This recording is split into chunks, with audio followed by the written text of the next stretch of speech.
Situation حاصل نہیں ہو سکتی۔ ایک بھائی نے فرمایا کہ اگر کوئی عشاء کی نماز وضو کرے، موزے پہنے اور اس کے بعد عشاء کی نماز پڑھے، سو جائے، اب فجر میں اٹھا تو کیا اسے وہ موزوں پر مسح کر سکتا ہے کہ نہیں؟ جی بالکل کر سکتا ہے، بشرطے کہ وہ موزے چمڑے کے بنے ہوں یا ریگزین کے ہوں یا اونی موزے بھی ہوں، لیکن اتنے گف بنے ہوں کہ اگر آپ پانی ڈالیں تو فوراً کھال تک نہ پہنچے۔ یہ جو پتلی پتلی جرابوں پہ آپ نے دیکھا ہوگا وضو خانہ پہ بیٹھے مسح کر رہے ہوتے ہیں، اس پر مسح نہیں ہوتا ہے۔ جو ایسا کہتے ہیں کہ نہیں جراب پہ مسح ہو سکتا ہے، ان سے دائرہ ادب میں رہ کے کہیں، یہ ثابت کریں کہ نبی کریم نے اس قسم کی جراب پر مسح کیا ہے۔ یہ ذہن میں رکھیں۔ مختصر وقت میں چاہتا ہوں کہ آپ کو ایک بات سمجھا دوں۔ بعض شرعی احکام ایسے ہوتے ہیں کہ جن کی حکمت حقیقت تک عقل کی رسائی نہیں ہو سکتی ہے، بس اللہ کے نبی نے کہا تو ہم نے مان لیا۔ جیسے موزوں پر مسح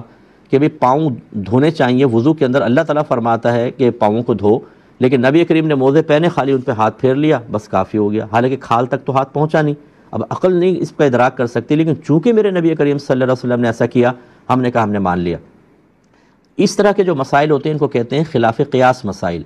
یا غیر معقول مسائل۔ غیر معقول سے مراد جن تک عقل کی رسائی نہیں ہو سکتی، اور ان پر آپ قیاس نہیں کر سکتے۔ جیسا نبی کریم صلی اللہ علیہ وسلم سے منقول ہوگا اسے بعینی ویسی حالت میں رکھنا ضروری ہوگا۔ اب نبی کریم صلی اللہ علیہ وسلم نے جن موزوں پر مسح کیا وہ چمڑے کے موزے تھے، وہ اس کا مطلب وہ موٹے موزے تھے، پنڈلی تک وہ پہنچے ہوئے تھے، پاؤں میں چمٹے ہوئے تھے، تو یہی پھر شرائط موزوں کے اندر رکھی۔ آپ نے کہاں سے جرابوں کے اوپر مسح کو جائز قرار دے دیا کہ بالکل باریک سے موزے، اس پہ یوں ہاتھ ذرا گیلا ہاتھ ڈالیں، گیلا ہاتھ لگائیں، پانی زیادہ ہو فوراً کھال تک پہنچ جائے گا۔ ایسے موزوں پہ تو نبی کریم نے مسح نہیں فرمایا۔ تو یہ ضرور دیکھ لیجئے گا کہ وہ موزے موٹے ہونے چاہیے۔ بالکل آپ رات کو وضو کریں اور آپ نے عشاء کی نماز پڑھی، جب آپ سوئیں گے آپ کا وضو گیا، ٹھیک ہے۔ اب جب آپ جاگیں گے تو اب سمجھ لیں مدت اسٹارٹ ہوگی، ایک دن ایک رات تک آپ مسلسل ان موزوں پر مسح کر سکتے ہیں، یعنی باقی وضو کمپلیٹ کریں اور موزے نہ اتاریں، ان پہ خالی مسح کر لیں۔ جیسا اب امریکہ کے اندر، کینیڈا میں بھی سردی بہت زیادہ ہے، میں سب سے گزارش کرتا ہوں اگر آپ آفس وغیرہ جاتے ہیں اور وہاں پہ وضو کرنا پڑتا ہے، یہ چمڑے کے موزے پہن لیں، آپ اپنا وضو کر کے گھر سے جائیں، چمڑے کے موزے پہن کے وہاں پہنچے، باقی وضو کرنا ہوگا، ان پہ خالی آپ مسح کریں اور ایزیلی اپنی نماز وغیرہ ادا کریں۔ ایک ہی کہتے ہیں کہ ہفتے کے دن مچھلی کھانا شرعاً جائز ہے؟ جی بالکل جائز ہے۔ یہ بنی اسرائیل کا ایک گروہ تھا کہ جن کو ہفتے کے دن مچھلی پکڑنا منع تھا، کھانا منع نہیں ہے۔ یہود کے ہاں ہفتے کا دن تعظیم کا دن ہے، کرسچن حضرات کے ہاں اتوار کا دن، اور ہمارے ہاں جمعے کا دن ہے۔ تو ان کے ہاں ہفتے کے دن کی تعظیم کی وجہ سے اللہ تعالیٰ نے منع فرمایا کہ وہ شکار نہ کرے، اور انہوں نے شکار کیا، نافرمانی کی، تو وہ اس دن ان کو شکار کرنا منع تھا۔ کوئی مچھلی کھانا شریعت میں منع نہیں ہے، آپ کسی بھی دن کھا سکتے ہیں۔ یہ کہتے ہیں کہ اگر کسی کو بہت جلدی غصہ آ جاتا ہے، ایک شخص ہے اور وہ اسی خوف کی وجہ سے شادی نہیں کرتا کہ ایسا نہ ہو کہ میں غصے میں الفاظ طلاق ادا کر دوں، تو کیا حکم ہے؟ اور کیا کوئی ایسی صورت ہے کہ وہ شادی کرے اور نکاح نامے میں کوئی ایسی شرط رکھ دے کہ اگر الفاظ زبان سے طلاق کے الفاظ ادا ہوں تب بھی طلاق نہ ہو؟ تو بھائی جان ایسا تو نہیں ہوگا۔ اس میں مسئلہ یہ ہے کہ سب سے پہلے تو آپ غصے پر قابو پانے کی کوشش کریں، یہ کوئی مشکل نہیں ہوتا۔ بعض اوقات ہم اس کے سامنے ہتھیار ڈال دیتے ہیں اور اپنے آپ کو مجبور، بے بس اور لاچار تصور کرتے ہیں۔ جب ایک انسان اپنے آپ کو سمجھتا ہے کہ میں کبھی کامیاب ہوں گا ہی نہیں، تو مینٹلی اتنا کمزور ہو جاتا ہے کہ پھر کوشش کو بھی ترک کر دیتا ہے اور چیز اس پر غالب رہتی ہے۔ اس کیفیت کو مغلوب کریں، اس کو کر سکتے ہیں آپ۔ مثلا چھوٹی چھوٹی چیزوں پر اپنے اندر ضبط کی عادت ڈالیں۔ مثال کے طور پہ گرمی لگی، دل چاہا کہ غصے کا اظہار کروں، اپنے آپ کو روکیں۔ مکھی نے تنگ کیا، مچھر نے تنگ کیا، بچوں نے شور کر دیا، چھوٹی چھوٹی چیزوں پہ اپنے آپ کو بھرپور روکنے کی کوشش کریں، یعنی اظہار غضب نہ ہو۔ اور ساتھ ساتھ یہ بس ذہن میں رکھیں کہ اگر میں اللہ کی رضا کی خاطر غصے کو پی جاؤں گا، ظاہر نہ ہونے دوں گا، تو مجھے بہت ثواب ملے گا اور درجات کی بلندی کا سامان ہوگا۔ ایسے کسی انسان پر غصہ آئے تو سامنے سے ہٹ جائیں، اس کے سامنے رہیں گے، بولیں گے، اور جیسے غصہ آئے فوراً تازہ وضو کر لیں، لا حول ولا قوت الا باللہ پڑھیں، اعوذ باللہ من الشیطان الرجیم پڑھیں اور تازہ وضو کر لیں، انشاءاللہ یہ کیفیت دبے گی۔ تو کیفیت کو دبائیں، نہ کہ اس کی وجہ سے شریعت کے معاملات کو بدلنے کی کوشش کریں۔ شادی ضرور کریں اپنے آپ کو پہلے، لیکن قابو میں اس طرح کر کے کیفیات کو پھر شادی کیجئے۔ اور ایسی کوئی صورتحال نہیں ہو سکتی کہ کوئی ایسی کنڈیشن لگا دی جائے کہ انسان الفاظ طلاق ادا کرے اور تب بھی طلاق واقع نہ ہو، ایسا کوئی صورت ہو ہی نہیں سکتی ہے، لہٰذا اس کو تو اپنے ذہن سے فوراً آپ نکال دیجئے۔ یہ گورنمنٹ اسکول ٹیچر ہیں اور ان کو کچھ واٹس ایپ وغیرہ پر یا دیگر ذرائع سے انٹرنیٹ پر کچھ گورنمنٹ کا کام بھی کرنا ہوتا ہے، جیسے میسیج بھیجنا، ٹیچرز کو کوئی پیغام بھیجنا، دیگر کام کرنا، اور اس میں یہ اپنا کام بھی کرتے ہیں۔ اب یہ کہہ رہے ہیں کہ کیا میں اس طرح کر سکتا ہوں کہ جو گورنمنٹ سے مجھے ایک پیکیج ملتا ہے اس میں آدھا میں خرچہ دے دوں اور آدھا میں گورنمنٹ سے لوں، کیا حکم شرع ہوگا؟ دیکھیں، جب آپ اپنی ذاتی چیز گورنمنٹ کے استعمال میں لے کر آتے ہیں اور یہ گورنمنٹ کی طرف سے یا ادارے کی طرف سے اجازت ہو کہ آپ ایسا کر لیں اور جتنا اس پہ خرچہ آتا ہے پھر وہاں سے آپ لے سکتے ہیں، تو پھر اس میں کوئی حرج نہیں ہے، یہ کیونکہ لیگل وے میں ہو گیا۔ اگر انلیگل ہے کہ آپ اپنے پرسنل یا پرائیویٹ کسی ڈیوائس سے ایسا کوئی کام نہیں کر سکتے، بلکہ گورنمنٹ کے ہی کچھ ایسے ہوتے ہیں، کمپیوٹر ہے یا وہاں ڈیوائس رکھی ہے اور آپ اپنا کر کے اور پھر وہاں سے پیسے لینے کی کوشش کریں، تو اس کی شرعاً اجازت نہیں ہوگی، کیونکہ یہ فیصلہ کرنا بڑا مشکل ہوگا کہ آپ نے اس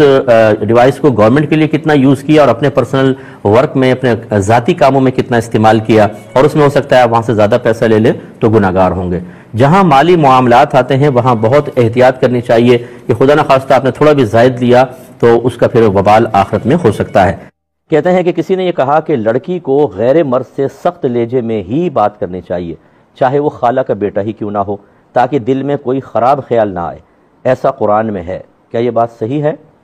جی، قرآن میں یہ تو ہے، یہ امہات المومنین سے اللہ تبارک و تعالیٰ خطاب فرماتا ہے، اور اس میں ارشاد فرمایا کہ جب آپ کسی سے گفتگو کریں یعنی پردے میں رہ کر تو پھر نرم لہجے میں نہ کریں، ایسا نہ ہو کہ کسی کے دل میں کوئی غلط قسم کا خیال آئے، جیسے کوئی منافق ہو، فرض کر لیں کوئی بات پوچھنے کے لیے آیا اور نرم لہجے میں گفتگو کی اس کے دل میں خیال آئے، کیونکہ صحابہ کرام علیہم رضوان تو اللہ تعالیٰ کی عطا سے محفوظ تھے، اور وہ امہات المومنین کو اللہ کے حکم کے مطابق اپنی ماں تصور کرتے تھے، تو کیا بیٹے کے دل میں کیا خیال آئے گا؟ لیکن ایسے بدباطن بھی اس زمانے تک موجود تھے، تو اس پہ اللہ تعالیٰ نے منع فرمایا۔ لیکن یہ یاد رکھیں کہ یہ ہر جگہ حکم نہیں ہوتا ہے، یہ ان کو ضرور فرمایا گیا، ہر جگہ نہیں ہوتا ہے۔ ہاں، عورت کو اب یہ میں جو اس پہ سمجھانا چاہ رہا ہوں وہ یہ کہ جہاں عورت یہ سمجھے کہ اگر میں نرم لہجے میں گفتگو کروں گی تو اس کے دل میں برا خیال آئے گا، اور یہ اس کو اپنے لیے ایک پازیٹیو اشارہ سمجھنے لگے گا اور معاملات کو آگے بڑھانے کی کوشش کرے گا، وہاں بچے کو ریزرو رہنا چاہیے۔ جیسے بعض ہماری بہنیں آفیسز میں کام کرتی ہیں، اور ایسے میں بار بار گزارش کرتا ہوں کہ ہر بچے کو یہ سمجھنا کہ یہ آفس میں جاتی ہے تو خراب ذہن کی ہوگی،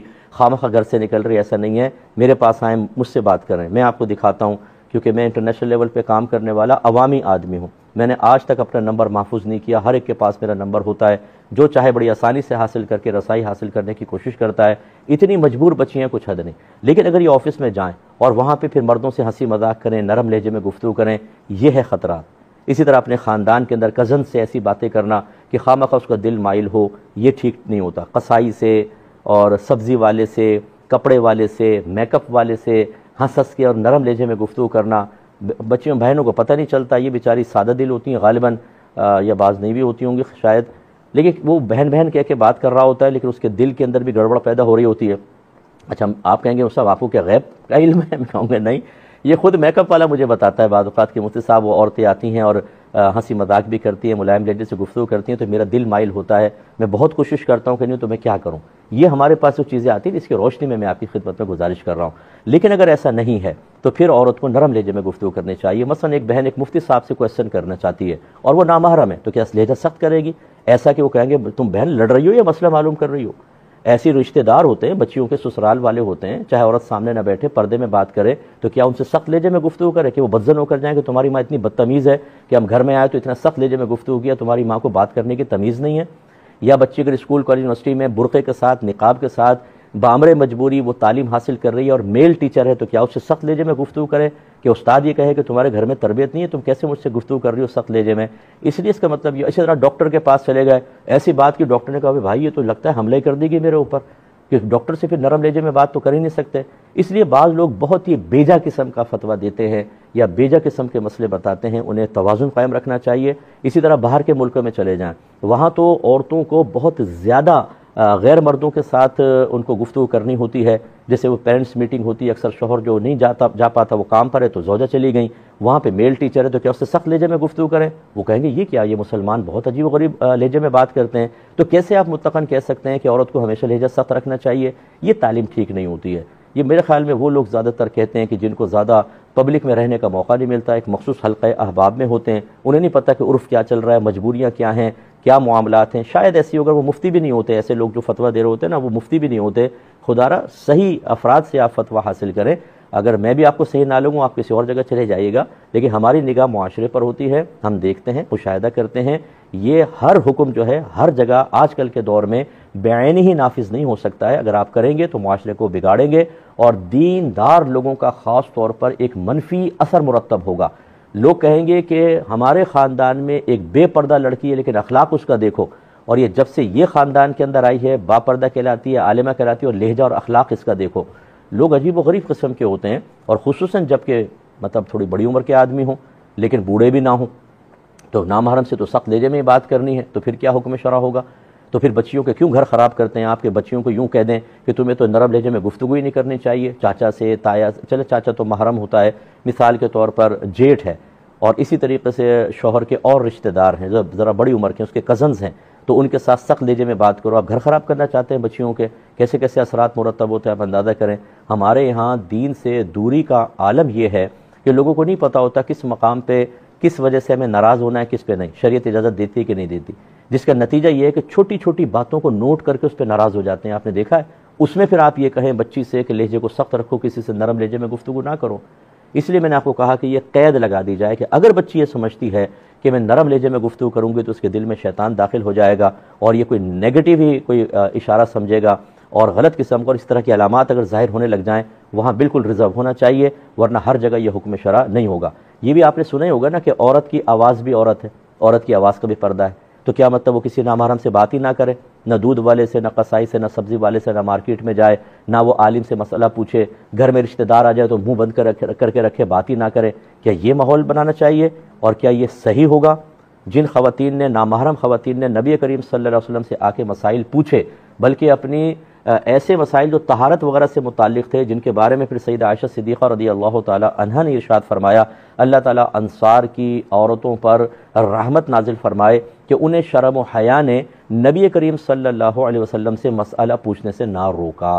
اس کا مطلب ہے وہ اپنے جو ذاتی مسائل تھے، پرائیویٹ مسائل تھے، وہ دائرہ ادب میں رہ کے نبی کریم صلی اللہ علیہ وسلم سے معلوم کیا کرتی تھیں۔ تو عورت کی آواز کا تو پردہ تھا، اور نبی کریم صلی اللہ علیہ وسلم بھی شرعی احکام کے مکلف ہیں، اگرچہ آپ کی خصوصیات بھی ہیں، تو کیا حکم شرع ہوگا بتائیے؟ میں نے اس لیے اس تفصیل سے اتنا یہ بات عرض کی کہ ہمارے بعض لوگ اپنا تقوی ظاہر کرنے کے لیے شاید، اور پھر جب وہ تقوی ظاہر کرتے ہیں تو آپ کے ذہن میں آتا ہے کہ جی فلاں تو اس میں تقوی نہیں ہے، اس میں دیکھیں یہ ہے مسئلہ۔ اس امت کو سخت مسئلے بتانے کی حاجت نہیں ہے، میرے پاس ٹائم نہیں ہے، ورنہ میں آپ کو فتاوی رضویہ سے اعلیٰ حضرت کی تعلیم بیان کرتا کہ انہوں نے کتنی اس پہ شدت اور سختی کے ساتھ رد فرمایا کہ یہ دور تقوی کا نہیں ہے، یہ فتوے کا دور ہے۔ اگر کوئی تقوی پہ چلنا چاہتا ہے اس کو اپنے ذات تک محدود رکھے اور اس کو معیار بنا کے کسی کے لیے عزت کے زوال کی کوشش نہ کرے، سختی کے ساتھ منع فرمایا۔ تقوی اپنے پاس رکھیں، اس پہ فتویٰ نہیں دیا جاتا، فتوے کا دور ہے،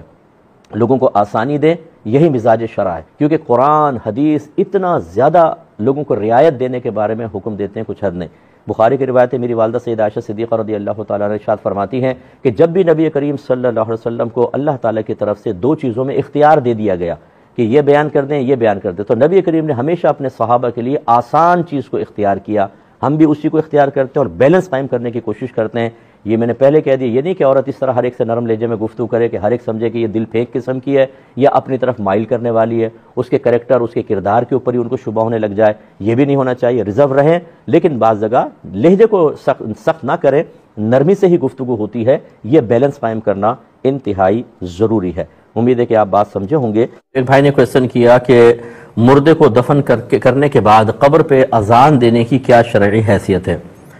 دیکھیں، یہ تو حقیقت ہے کہ نبی کریم صلی اللہ علیہ وسلم کے دور اقدس میں یہ طریقہ بالکل رائج نہیں تھا، یہ بعد میں طریقہ رائج ہوا کہ قبر کے پاس اذان دینا۔ سوال یہ پیدا ہوتا ہے کہ کیا اس کو بدعت کہیں گے کہ نہیں کہیں گے، اور یہ کون سی بدعت کہلائے گی، بدعت سیئہ یا بدعت حسنہ؟ تو اچھی طرح ایک بات سمجھ لیجئے کہ نبی کریم صلی اللہ علیہ وسلم کے دور اقدس کے بعد جو بھی دین یا دنیا میں نیا کام ایجاد ہوا اس کو بدعت کہتے ہیں۔ اب اگر وہ قرآن و حدیث کے حکم کے خلاف ہے تو اس کو بدعت سیئہ کہتے ہیں، بری بدعت۔ اور اسی کے بارے میں نبی کریم صلی اللہ علیہ وسلم نے ارشاد فرمایا کہ کل بدعت ضلالہ، اور ایک روایت میں کل ضلالۃ فی النار، ہر بدعت گمراہی ہے، ہر گمراہی جہنم میں لے جانے والی ہے۔ اس کا مطلب ہوا کہ کوئی بھی نیا کام آپ ایجاد کرتے ہیں، سب سے پہلے اسے قرآن و حدیث پر پیش کرنا واجب ہے، یہ ان کے خلاف تو نہیں ہے، اگر ہے تو یہ بدعت سیئہ ہے، اس سے بچنا لازم ہوتا ہے، اس کو چھوڑنا فرض ہوتا ہے۔ ایک ہوتی ہیں ایسی چیزیں ایجاد کرنا جو دین کی تقویت کا سبب بنتی ہیں۔ نبی کریم کے دور کے بعد نئی ایجاد ہوئیں،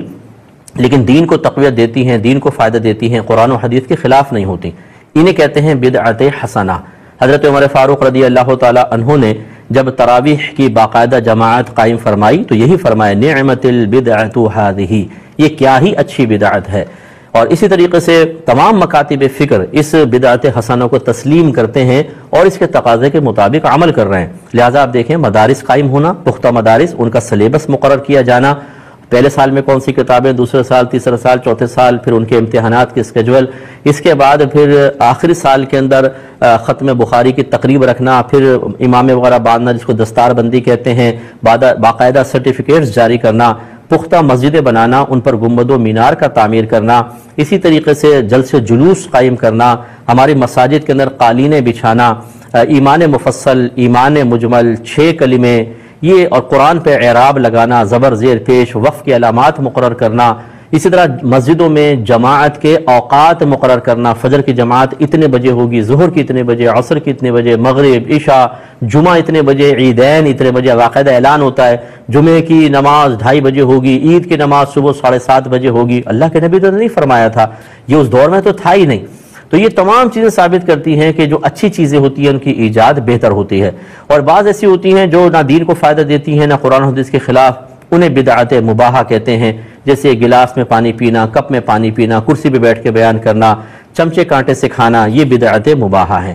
اب بس یہ میں نے ایک مختصر سے خاکہ قائم کیا، اب دیکھ لیں کہ اگر قبر کے پاس اذان دے رہا ہے کوئی شخص کھڑے ہو کر تو کیا یہ بدعت سیئہ میں آئے گا یا بدعت حسنہ میں آئے گا؟ تو یہ بدعت حسنہ میں آتا ہے۔ وجہ اس کی یہ ہے کہ اس سے ایک شخص کو فائدہ پہنچتا ہے۔ نبی کریم صلی اللہ علیہ وسلم نے ارشاد فرمایا کہ جب اذان دی جائے تو جہاں تک اذان کی آواز پہنچتی ہے شیطان وہاں دور بھاگ جاتا ہے۔ تو اس کا مطلب ہے اگر کوئی قبر کے پاس اذان دے گا تو مردے کو سکون ملتا ہے، شیطانی مداخلت، منکر نکیر کے سوالات کے جوابات میں نہیں ہوگی، شیطان دور بھاگے گا۔ اسی طرح نبی کریم صلی اللہ علیہ وسلم نے حضرت علی کرم اللہ وجہہ الکریم کو کچھ اداس دیکھا تو فرمایا کہ کان میں اذان دے، اذان غم کو دور کر دیتی ہے، مردہ چونکہ غمگین ہوتا ہے، آپ اذان دیں گے اس کا غم دور ہوگا۔ ایسی حدیث میں ہے کہ جب آگ لگ جائے اذان دو تو آگ بجھ جاتی ہے۔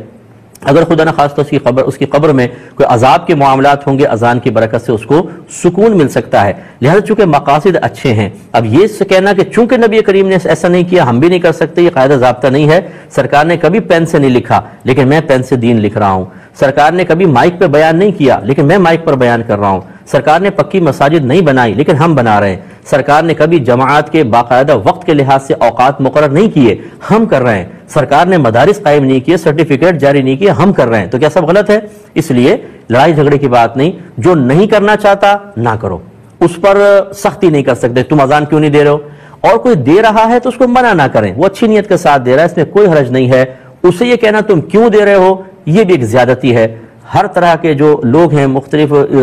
سوچیں رکھتے ہیں، فکریں رکھتے ہیں، میری گزارش ہے کہ ہر امر میں جھگڑا مناسب نہیں ہوتا ہے۔ کوئی اگر کر رہا ہے، شریعت نے اس کو گنجائش دی ہے تو خدا را کرنے دیں، اور اگر کوئی نہیں کر رہا، شریعت نے نہ کرنے پر اس کو گنجائش دی ہے تو خدا را اس کی گردن نہ پکڑیں، وہ نہیں کر رہا اس کو نہ کرنے دیں۔ خلاصہ کلام یہ ہے کہ جو قبر پہ اذان دے صحیح نیت کے ساتھ، تو اگرچہ یہ سنت سے ثابت نہیں ہے، بدعت کہلائے گی لیکن بدعت حسنہ ہے اور اس میں کوئی حرج نہیں ہے، اس سے مردے کو فائدہ پہنچے گا، کوئی دینا چاہے تو دے سکتا ہے۔ اگر کوئی فیملی کے بزرگ ہیں جیسے دادا جان تھے، ان کا انتقال ہونے لگا تو انہوں نے اپنے بیٹے سے وعدہ لیا کہ تم اپنے بیٹے یعنی میرے پوتے کا نکاح میری بیٹی کے بیٹے سے کر دینا، یعنی بہن بھائیوں کا آپس میں ان کے بچوں کے نکاح کا انہوں نے وعدہ لیا کہ بھئی یہ وعدہ کرو تم اس سے نکاح کرو گے۔ وعدہ کر لیا گیا، حضرت کا انتقال ہو گیا۔ اب یہ لڑکی والے کہتے ہیں کہ جو لڑکا ہے اس کی تنخواہ انتہائی کم ہے، اتنی کم ہے کہ اس کو کھانے پینے کے لیے بھی اس کے پاس نہیں ہوتا بعض اوقات، تو کیا ہم ان کے وعدے کو نبھانے کے لیے اپنی بچی کا نکاح ایسے شخص سے کر دیں یا ہم یہ وعدہ نہ مانیں؟ دیکھیں دو چیزیں ہیں۔ پہلی بات تو یہ کہ یہ آپ کی کنڈیشن سے قطع نظر اگر ہمارا کوئی بڑا وصیت کر کے جاتا ہے، اپنی جیسے ماں باپ ہیں اولاد کو کوئی وصیت کرتے ہیں، تو اگر اس میں کوئی شرعی قباحت نہ ہو تو اس کو پورا کرنا بہت بڑی سعادت مندی کی بات ہے۔ اور نبی کریم صلی اللہ علیہ وسلم نے جو بعد وفات والدین کے ساتھ اولاد کے حسن سلوک کا ذکر فرمایا، اس میں ایک یہ بھی بات بھی بیان فرمائی کہ انہوں نے اگر وعدہ کیا ہو، وعدہ لیا ہو تو اس وعدے کو پورا کرنا، اگر کوئی قسم دی ہو تو قسم کو پورا کرنا۔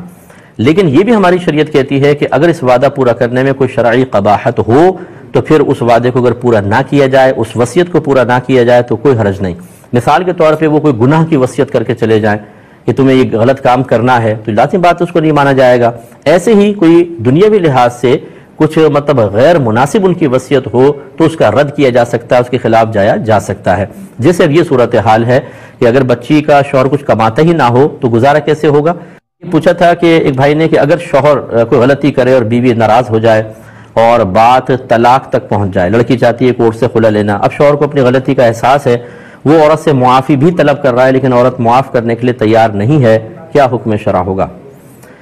دیکھیں ویسے تو نبی کریم صلی اللہ علیہ وسلم کا یہ فرمان علی شان موجود ہے، دو فرمان ہیں۔ پہلا یہ کہ نبی کریم نے فرمایا اگر دو مسلمان بھائی آپس میں ناراض ہو جائیں تو 3 دن سے زیادہ ان کا ناراض رہنا جائز نہیں ہے۔ دوسری روایت میں ہے کہ اگر ان میں سے ایک سلام میں پہل کر دیتا ہے اور مطلب یہ کہ اپنی غلطی کی معافی طلب کر لیتا ہے، یعنی رجوع کر لیتا ہے، اور سامنے والا پھر نہیں مانتا تو وبال اس پر ہے۔ تو ایک تو یہ کہ اپنی غلطی تسلیم کرنی چاہیے۔ فریقین میں جو معاملات سولو نہیں ہوتے ہیں، پرابلمز ختم نہیں ہوتی، اس کی بڑی وجہ یہ ہوتی ہے کہ ہر ایک اپنے آپ کو حق پہ سمجھ رہا ہوتا ہے، صحیح سمجھ رہا ہوتا ہے، دوسرے کو غلط سمجھتا ہے۔ اور یہ بھی نہیں کہ چلو 5% میں غلط ہوں 95% وہ نہیں، 100% تم غلط ہو میں نہیں۔ جب کوئی اپنی غلطی تسلیم نہیں کرے گا، ضد میں آ جائے گا، اپنے آپ کو بڑا سمجھے گا، ناپوچھی ہوگی، تکبر ہوگا، تو پھر کبھی بھی کمپرومائز نہیں ہو سکتا۔ لہذا سب سے پہلا کام ہوتا ہے رجوع کرنا، جو اس شوہر نے کیا ہے۔ لیکن اب دوسری چیز یہ ہے کہ یہ دیکھا جائے کہ کیا ایسا تو نہیں ہے کہ ایک دفعہ معافی وغیرہ مانگی مصنوعی طور پر، یا چلو دل سے بھی، پھر وہی غلطی، پھر وہی غلطی، پھر وہی غلطی، پھر وہی غلطی، حتیٰ کہ کئی دفعہ ایسا کہ لڑکی فیڈ اپ ہو گئی، اس نے پھر گھر والوں نے بھی کہا بھی اب ہم مزید نہیں رہنا چاہتے۔ اب سائل اگر ہم سے پوچھیں استاد میں تو معافی مانگ رہا ہوں، وہ معافی نہیں کر رہی، تو وہ یہ نہیں بتاتا کہ میں نے پچھلے زندگی میں کتنا اس کو تنگ کیا اور کتنا اس کو فیڈ اپ کر دیا اور کتنی دفعہ اپنی بات کو کہہ کر خود اپنی بات کو جھٹلایا ہے۔ تو اگر ایسی صورتحال ہے اور اس کی بنیاد پر بچی کے گھر والے بھی کہتے ہیں کہ ہم نے بہت آزما لی، یہ داماد ماننے والا نہیں ہے، اس دفعہ بھی مان جائیں گے، پھر وہ حرکتیں کرے گا، مثلا مارنا، بچیوں کو پیٹنا، آگ میں جلانے کی کوشش کرنا، بہت خطرناک معاملات ہوتے ہیں۔ ایسی صورت میں تو لڑکی کو معاف نہیں کرنا چاہیے، صحیح یہی ہے تاکہ اپنے آپ کو ظلم سے بچائے۔ لیکن اگر ایسا نہیں ہے، بات بھی معمولی ہے، یہ جھگڑا چلو ٹائٹ تھا، سخت تھا، لیکن اب شوہر یہ فرسٹ ٹائم زندگی کا ہے کہ وہ معافی طلب کر رہا ہے، تو عورت پر واجب ہے کہ اس کو معاف کرے۔ اگر نہیں کرے گی تو بہت شدید گناہگار ہوگی اور اپنے گھر خراب کرنے پر آخرت میں اس سے معاوضہ ہو سکتا ہے۔ اگر کوئی شخص کسی جگہ دفن کیا جاتا ہے اور برابر والے مردے پر فرض کر لیں عذاب ہو رہا ہے، خدا نخواستہ، تو کیا اس کے عذاب کے اثرات ہمیں بھی محسوس ہوں گے یا اطراف کے مردے محسوس کرتے ہیں؟ دیکھیں ایسا تو نہیں ہوتا کہ اگر وہ جل رہا ہے تو اس کی تپش آپ تک پہنچے گی۔ اگر آپ نیک ہیں، پرہیزگار ہیں، متقی ہیں، تو نبی کریم صلی اللہ علیہ وسلم کی احادیث اس باب میں مختلف ہیں۔ جیسے ایک روایت میں ہے کہ مومن جب قبر میں رکھا جاتا ہے تو اس کی قبر جنت کے باغوں میں سے ایک باغ بن جاتی ہے، تو باغ میں تپش اور عذاب کہاں؟ ایک روایت میں ہے کہ مردے کو جب رکھا جاتا ہے تو اس کی قبر کو تا حد نگاہ وسیع کر دیا جاتا ہے، یعنی جہاں تک نگاہ اٹھاؤ قبر وسیع ہو جاتی ہے۔ جب وسیع ہو جاتی ہے تو اس کا مطلب ہے برابر والی قبر تو وہ اتنی دور ہو جاتی ہے کہ جہاں تک آپ کی نگاہ جاتی ہے۔ لیکن یہ حدیث بھی موجود ہے کہ جب عذاب ہوتا ہے تو تمام قبرستان والے اس کو محسوس کرتے ہیں، یعنی اس کی چیخیں وغیرہ، یا اس کے مطلب یہ کہ چلانے کی آوازیں، یا فرشتوں کی آوازیں، یا اس کو مارنے کی آوازیں۔ لیکن وہاں پر ایسا نہیں ہے کہ آپ خوف اور دہشت میں مبتلا ہو جائیں، کیونکہ آپ کے لیے اگر آپ نیک ہیں، آپ پرہیزگار ہیں، اللہ تعالیٰ آپ سے راضی ہے، تو فرشتے آپ کو بشارت دے چکے ہوتے ہیں کہ اللہ آپ سے راضی ہو گیا ہے، اب آپ آرام سے سو جائیں۔ اب آپ یعنی یہ بھی حدیثوں میں ہے کہ بعض سو جاتے ہیں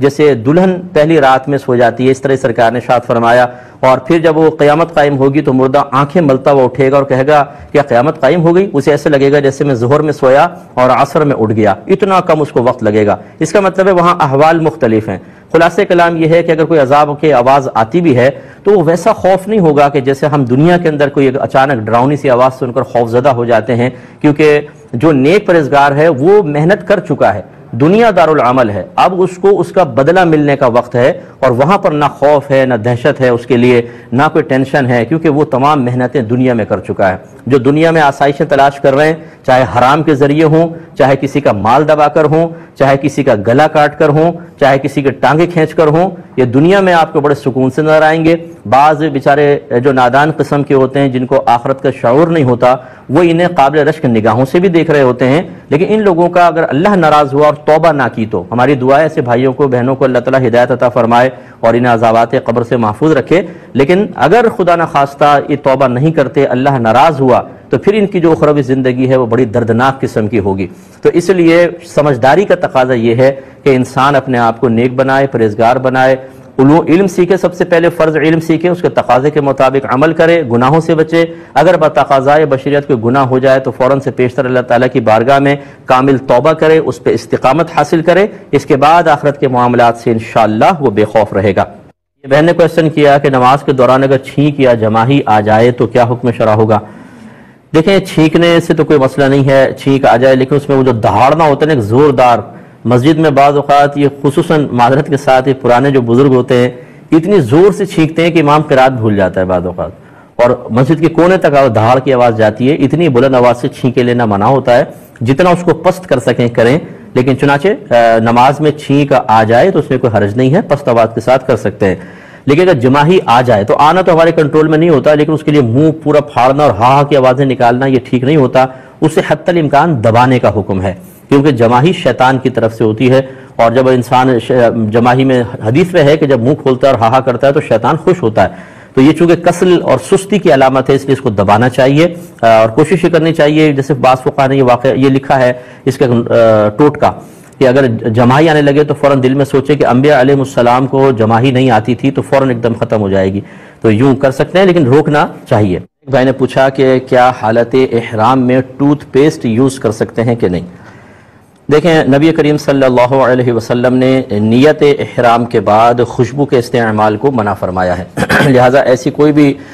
ٹوتھ پیسٹ جس میں خوشبو ہو یا منجن، اسے آپ ہرگز یوز نہ کیجئے، اس میں بڑے مسائل ہوں گے، آپ پہ دم بھی لازم ہو سکتا ہے، بالکل اجتناب کرنا چاہیے۔ بہتر یہ ہے کہ بغیر خوشبو والی مسواک اپنے پاس رکھیں، اور وہاں عموماً طور پہ مل بھی جاتی ہیں، مسواک یوز کر لیں جب آپ حالت احرام سے باہر آئیں، پھر باقاعدہ ٹوتھ پیسٹ بھی کر لیں۔ یہ دیکھیں، نکاح کی 5 قسمیں ہوتی ہیں، ایک صورت میں نکاح حرام ہوتا ہے، دوسرا مکروہ تحریمی، تیسرا سنت موقدہ، چوتھا واجب اور 5واں فرض۔ نکاح کرنا فرض اس وقت ہو جاتا ہے کہ جب انسان جسمانی لحاظ سے بالکل فٹ ہے، پیسہ بھی اچھا کماتا ہے، کوئی قباحت نہیں، اور اگر نکاح نہ کرے تو زنا میں مبتلا ہو جانے کا یا غلط کام میں مبتلا ہو جانے کا یقین ہو تو نکاح کرنا فرض ہے۔ اور اگر یہ جسمانی لحاظ سے فٹ ہے، نان نفقہ وغیرہ سب دے سکتا ہو، اور اگر نکاح نہ کرے تو زنا میں مبتلا ہونے کا یقین نہیں ہے، لیکن شبہ ہے کہ شاید کچھ عرصے بعد ہو جاؤں گا، تو پھر نکاح کرنا واجب ہے۔ اگر طبیعت نارمل ہے، جسمانی لحاظ سے فٹ ہے، نان نفقہ بھی دے سکتا ہے، کسی گناہ میں مبتلا ہونے کا اندیشہ نہیں، تو پھر نکاح کرنا سنت مؤکدہ ہے، دیر نہیں کرنی چاہیے۔ اور اسی کے بارے میں سرکار نے فرمایا نکاح من سنتی فمن رغب عن سنتی فلیس منی، کہ جو میری نکاح میری سنت سے ہے اور جو میری سنت سے بے رغبت ہوا وہ مجھ سے نہیں۔ اور بعض صورتوں میں جو نکاح حرام لکھا ہے وہ یہ ہے کہ انسان یا تو حقوق زوجیت ادا نہ کر سکتا، اس کو یقین ہے کہ نہیں کر سکوں گا، یہ یقین ہے کہ نان نفقہ نہیں دے سکتا، اور نان نفقے کا اطلاق 3 چیزوں پر ہوتا ہے، کھانا پینا، لباس اور رہائش۔ تو اگر کوئی لڑکا سمجھتا ہے میں چیزیں بیوی کو پرووائڈ نہیں کر سکتا ہوں تو اور یقین ہے تو اس کا نکاح کرنا حرام ہے۔ اور اگر یقین نہیں ہے، شبہ ہے کہ یا ہو سکتا ہے دے دوں، ہو سکتا ہے کہ روزی نہ ملے، کہ جیسے ڈیلی ویجز پہ کام کرتے ہیں تو پھر میں کچھ نہیں دے سکوں، تو پھر نکاح کرنا مکروہ تحریمی یعنی حرام کے نزدیک ہے۔ یہ کہتے ہیں کہ غالباً یہ کہتے ہیں ایک آدمی نے اپنی زوجت سے کہا کہ تو میری والدہ لگے، تو میری والدہ لگے، تو والدہ لگے یہ اس طرح نہیں ہوتا، اگر یوں کہتا نا کہ تو مجھ پر میری ماں کی مثل ہے، یا جسم کے کسی ایسے عضو کو ماں کے کسی ایسے عضو سے تشبیہ دیتا جو جز بول کر کل مراد لیتے ہیں، جیسے سر یا گردن یا پیٹھ، کہتا تیری پیٹھ میری ماں کی پیٹھ کی مثل ہے، تو زہار ہوتا، پھر اس میں وہ کفارہ دینا پڑتا، جو مطلب یہ کہ روزوں کا سا کفارہ ہوتا ہے، وہ تفصیل ہے۔ لیکن یہاں پر ابھی یہ نہیں ہوا، زہار نہیں ہوا، اللہ کی بارگاہ میں توبہ کرے اور آئندہ اس قسم کے الفاظ زبان پر نہ لے کر آئیں۔ ایک کویسچن یہ مجھ سے کیا تھا کہ کسی کی یہ جو لاٹری کا ٹکٹ ہوتا ہے نا، ریفل ٹکٹ وغیرہ، اس پر اس کی کار نکل آئی، کار کی نیت سے خریدا تھا، کار نکل آئی، اب اسے پتہ چلا کہ یہ استعمال تو اس کا منع ہے، تو جوا تھا، تو وہ تو استعمال نہیں کر رہا لیکن بیچنا چاہتا ہے، تو کیا ہم اس کار کو خرید سکتے ہیں؟ دیکھیں، جوئے کے ذریعے جو بھی چیز آپ کے قبضے میں آتی ہے نا، شرعاً آپ کو اس پر ملکیت حاصل نہیں ہوتی، جب آپ اس کے مالک ہی نہیں بنتے تو پھر اس کو آگے آپ سیل آؤٹ بھی نہیں کر سکتے۔ اسی طریقے سے جو جانتا ہے کہ یہ جوئے کے ذریعے حاصل شدہ مال ہے یا چوری کے ذریعے حاصل شدہ مال ہے، ابھی میں نے چوری کو تو بتایا، اسے خرید نہیں سکتے ہیں، لہذا اس نے کیا کرنا ہے، اس کے اوپر چھوڑ دیجئے، اس طرح کی چیز نہ خریدیں، اس لالچ میں کہ جی مارکیٹ سے 2-3-4 لاکھ روپے سستی بیچ دے گا، آپ ناجائز چیز لے لیں، پھر اس کو استعمال کرتے ہیں، جب تک استعمال کرتے رہیں گے پھر آپ گناہگار ہوتے رہیں گے، اس کا کیا فائدہ؟ اللہ تبارک و تعالیٰ کی رضا کے لیے دنیا میں تھوڑا سا نقصان برداشت کریں، آخرت کے بے شمار فائدے حاصل ہوں گے، بلکہ اگر میں یہ کہوں کہ دنیا میں اللہ تعالیٰ اس کا بہترین بدلہ آپ کو عطا فرمائے گا تو یہ بیجا نہیں ہوگا، لیکن بہرحال ایسی گاڑی نہیں خرید سکتے ہیں۔ ایک یہ بہن نے پوچھا کہ قبرستان ہمارا یہاں کا فل ہو چکا ہے، اب اگر کوئی دفن ہونے کے لیے پہنچے تو وہ اس کے رشتہ داروں سے پوچھتے ہیں اس کے ماں باپ وغیرہ کی وہ قبر ہے، وہ کہتے ہیں ہے تو ان کے بیچ میں قبر بنا دیتے ہیں، یا پھر ان کی قبر کے اوپر ایک قبر بنا دیتے ہیں، کیا حکم شرع ہوگا؟ دیکھیں یہ دونوں چیزیں ہی ناجائز ہیں۔ وجہ اس کی یہ ہے کہ قبروں پہ چڑھے بغیر اور قبروں کے اندر مطلب ٹھوسا ٹھانسی کیے بغیر نئے مردے کو رکھا ہی نہیں جا سکتا، اتنی زیادہ یعنی، اور یہ جو گورکن وغیرہ ہوتے ہیں یہ جانتے ہیں کون سا مردہ کہاں دفن ہے، کہاں کتنی گنجائش ہے۔ بعض اوقات تو یہ ایسے بھی واقعات آئے ہیں، میں کسی پرٹیکولر کسی گورکن کے بارے میں نہیں کہہ رہا ہوں، کہ پرانی قبر ہوئی تو ہڈیاں نکال دیں اور دوسرے کو اس میں دفنا دیا، اس طرح معاملات یہ شرعاً جائز نہیں ہے، الگ قبرستان میں دفن ہونا چاہیے۔ لیکن بہرحال اب اگر کوئی سستی کرتا ہے کہ کون دور تک جائے، ہمارے یہاں یہ بھی ہوتا ہے نا، ناجائز کر لو حرام کر لو، لیکن کون دور تک جائے، دور جانے سے کتراتے ہیں، پھر کہتے ہیں اتنی دور ہو جائے گا وہ، بھائی کون سا آپ نے روزانہ حاضری دینی ہے، سالہ سال سے رشتہ دار بیچارے مدفون ہیں، قبروں پہ جانے کی توفیق نہیں ملتی، زیادہ زیادہ 15 شعبان کو پہنچ جاتے ہیں، تو اتنی دور یا قریب دیکھنے کا کیا معاملہ؟ اصل تو ہے شریعت کو فالو کرنا۔ اگر آپ کا مردہ کہیں دور بھی مدفون ہے، آپ روزانہ ایصال ثواب کریں، دعائے بخشش و مغفرت کریں، انشاءاللہ اسی قبر میں راحت ملے گی۔ اور پڑوس میں مردہ دفن ہو، نہ آپ ایصال ثواب کریں نہ دعائے بخشش و مغفرت کریں، ویسے جا کے چاہے بیٹھ بھی جائیں، اسے کیا فائدہ ہوگا؟ تو اس لیے اس طرح مطلب ناجائز عمل نہ کیا جائے، شہر سے باہر چاہے کہیں جانا پڑے، دور قبرستان جانا پڑے، صحیح قبر ہی بنوائیں۔ لیکن بہرحال اگر کسی نے بنوا لی ہے تو اب مردہ نہ نکالیں، اس کو ویسے ہی رہنے دیا جائے۔ یہ کہتے ہیں ایک شخص اپنے ماموں کی بیٹی سے شادی کرنا چاہتا ہے، لیکن معاملہ یہ ہے کہ اس شخص کی والدہ کا دودھ اس لڑکی نے اس کے بڑے بھائی کے ساتھ پیا ہے، کیا حکم شرع ہوگا؟ دیکھیں جب ایک ہی ماں کا دو بچے دودھ پیتے ہیں تو وہ آپس میں بھائی بہن ہو جاتے ہیں۔ اب یہ کہ یہ شاید چلو بڑا بھائی تھا، چھوٹے بھائی کے ساتھ اس لڑکی نے دودھ پیا، لیکن پیا تو اسی کی ماں کا ہے۔ ایک ہی عورت کا دودھ اس لڑکے نے پیا، ایک ہی عورت کا دودھ اس لڑکی نے پیا، چاہے اس کے چھوٹے بھائی کے ساتھ پیا، ساتھ یا پہلے یا بعد کا نہیں ہوتا، اصل ہے کہ اس عورت کا جز اس میں بھی ہے، اس عورت کا جز اس میں بھی ہے، لہذا ان دونوں کی وہ ماں ہوئی تو یہ آپس میں ہو گئے رضائی بھائی بہن، اور ان کا آپس میں نکاح نہیں ہو سکتا۔ یہ کہتے ہیں کہ اگر کوئی نابینا مسجد میں آیا، امام صاحب تحیات میں بیٹھے تھے، پوری مسجد خاموش ہوتی ہے، اسے پتہ نہ چلا کہ جماعت ہو رہی ہے اور اس نے کہیں کھڑے ہو کر اپنی نماز شروع کر دی، تو کیا حکم شرع ہوگا؟ دیکھیں اس کی نماز بالکل ہو جائے گی، اس کے ساتھ ایک شرعی عذر ہے، اس بیچارے کو تو پتہ نہیں چلا۔ فرض کر لیں کوئی آدمی آتا، آنکھوں والا ہوتا، دیکھتا جماعت ہو رہی ہے اور وہ اپنی نماز پڑھ لیتا، نماز اس کی بھی ہو جاتی، صرف اتنا ہوتا کہ ترک جماعت کا اس کو گناہ ملتا۔ یہ نہیں ہے کہ جماعت سے نماز پڑھنا فرض ہے، اگر نہیں پڑھیں گے تو نماز ہی نہیں ہوگی، واجب ہے کہ پڑھنا واجب ہے، بغیر کسی شرعی عذر کے ترک کریں گے تو گناہگار ہوں گے۔ تو اگر کوئی شخص آ کے اپنی نماز پڑھتا اور بینا ہوتا تب بھی اس کی نماز تو ہو جاتی، ترک جماعت کی وجہ سے گناہگار کہلاتا، اور یہ تو بیچارہ گناہگار بھی نہیں، کیونکہ اس کو اس خاموشی کی وجہ سے پتہ نہ چلا کہ امام صاحب کس پوزیشن میں ہیں، سننے کی کوشش کی ہوگی، آواز نہیں آئی تو اس نے اپنی نماز شروع کر لی، تو کوئی گناہ نہیں ہے، نماز بھی ہو گئی اور گناہگار بھی نہیں ہوں گے۔ یہ کہتے ہیں کہ کیا ہم ایسا کر سکتے ہیں کہ عشاء اور عصر کی 4 سنتیں غیر موقدہ چھوڑ دیں اور ان کی جگہ قضا نماز پڑھ دیں؟ تو بالکل صحیح ہے، آپ کر سکتے ہیں، بلکہ اجازت دی گئی ہے، بلکہ جتنے بھی نوافل ہیں وہ بھی چھوڑ دیں، ان کی جگہ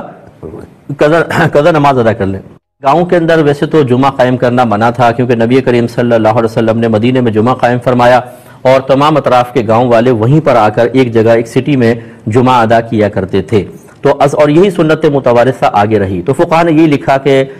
جمعہ قائم ہونے کی ایک شرط مصر بھی ہے، مصر مینس شہر ہے جس میں بازار ہیں، کوچے ہیں، عدالتیں ہوں، ہسپتال وغیرہ ہو، اسکولز ہوں، وہاں پر ہو سکتا ہے، تو گاؤں میں نہیں ہوگا کیونکہ سنت متوارثہ چل رہی تھی۔ لیکن جب گاؤں میں جمعہ قائم ہونا شروع ہو گیا اور بکثرت ہوا اور لوگوں میں سستی آئی کہ وہ شہر تک نہیں جاتے تھے، اور اگر ان کو یہ کہا جائے کہ آپ گاؤں میں جمعہ نہیں پڑھیں ہوگا نہیں تو وہ جمعہ ہی چھوڑ دیں گے، تو پھر فقہاء نے اجازت مرحمت فرمائی کہ وہ جمعہ گاؤں میں قائم کر سکتے ہیں، لہٰذا اب جمعہ قائم ہو سکتا ہے۔ ابھی جو آپ نے 2 مساجد کا کہا، اس میں یہ ہو سکتا ہے کہ مختلف مکاتب فکر کی مساجد ہوں، ایک لوگوں نے اپنے اسکول آف تھاٹ کے مطابق وہ اس کو نماز ادا کرتے ہیں، دوسرے اپنی مسجد میں ادا کرتے ہیں، تو ایسی صورت میں تو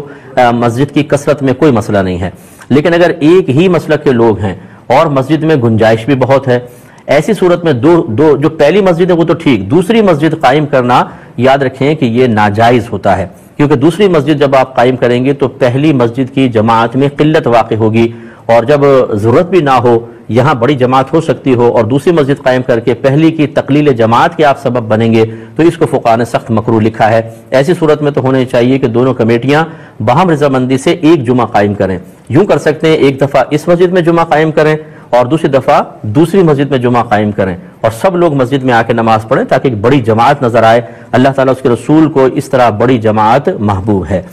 ایک ہی کہتے ہیں کہ مسجد کے پرانے مصلے اور صفیں جلا دینا جو ناقابل استعمال ہو چکے ہوں، کیا حکم شرع ہوگا؟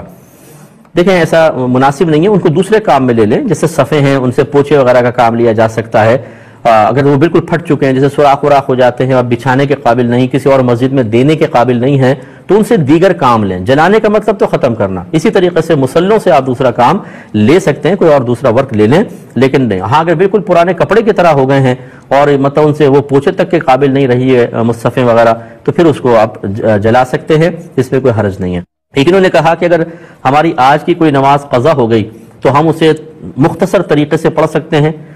کیونکہ قضا کا مختصر طریقہ یہ ہوتا ہے کہ آپ تکبیر لگائیں اور ثنا چھوڑ دیں، اعوذ باللہ بسم اللہ چھوڑ دیں، ڈائریکٹ الحمد سے شروع کریں، سورت پڑھیں، رکوع میں جائیں، ایک دفعہ تسبیح پڑھیں، کھڑے ہو جائیں، پھر سجود میں ایک بار تسبیح پڑھیں، آخر میں تشہد کے بعد صرف اللہم صلی علی محمد کہہ کر سلام پھیر دیں۔ اور جب آپ وطر کی قضا ادا کر رہے ہوں تو اسی طرح تخفیف کر لیں اور باقی تیسری رکعت میں دعائے قنوت کی جگہ صرف اس طرح کہہ لیں رب اغفر لی رب اغفر لی رب اغفر لی، اور فرض کی تیسری اور چوتھی میں 3 بار سبحان اللہ سبحان اللہ سبحان اللہ، یعنی الحمد نہ پڑھیں، سبحان اللہ سبحان اللہ کہہ کر رکوع کر لیں۔ یہ ہے تخفیف۔ اب یہ پوچھ رہے ہیں کہ کیا ایک دن آج کی نماز قضا ہوئی اسی تخفیف کے طریقے سے پڑھ سکتے ہیں؟ دیکھیں تخفیف کا طریقہ وہاں ذکر کیا جاتا ہے یا اس کی اجازت دی جاتی ہے جب نمازیں کثیر ہوں اور نفس ان کی ادائیگی میں سستی محسوس کر رہا ہو، تو نفس کو راضی کرنے کے لیے یوں کہیں کہ دیکھو کتنا آسان سا طریقہ ہے، تم آرام سے جلدی سے کر لو، تو نفس راضی ہو جاتا ہے۔ اگر ایک ہی نماز آپ کی قضا ہے اسے مکمل طریقے سے ادا کریں، اس میں تخفیف نہ کریں۔ ایک تو قضا کرنا یہ اتنا برا، اور اس میں بھی ہم چاہتے ہیں شارٹ کٹ ہمیں مل جائے، زیادہ مشقت نہ کرنی پڑے۔ ہمیں تو چاہیے کہ ندامت کے ساتھ اگر نماز قضا ہو جائے نا، بعض بھائی بہن بڑے آرام سے کہتے ہیں صاحب فجر کی نماز اکثر قضا ہو جاتی ہے، کیسے ادا کریں؟ اچھا ہو سکتا ہے وہ نادم بھی ہوں، شرمندہ ہوں، خالی سوال سے تو میں اندازہ نہیں کر سکتا ہوں، لیکن مجھے ایک گمان سا پیدا ہوتا ہے کہ ہمیں زیادہ پرواہ نہیں ہے، نماز قضا ہوئی ہے نا کوئی بات نہیں، اسی شخص کا 5000 کا نوٹ گم جائے، آپ اس کی حالت دیکھیے پھر، اور ایک نماز قضا ہو جائے کوئی پرواہ نہیں ہے، بس یہ نماز قضا ہوئی بتا دیں۔ ہمیں تو افسوس کرنا چاہیے، اتنا بڑا انعام ہم سے چھٹ گیا، اس کا آخرت میں جب آپ کو بدلہ ملے گا تب ہم سر کے بال نوچیں گے یہ کیا تھا۔ نماز معمولی چیز نہیں ہے،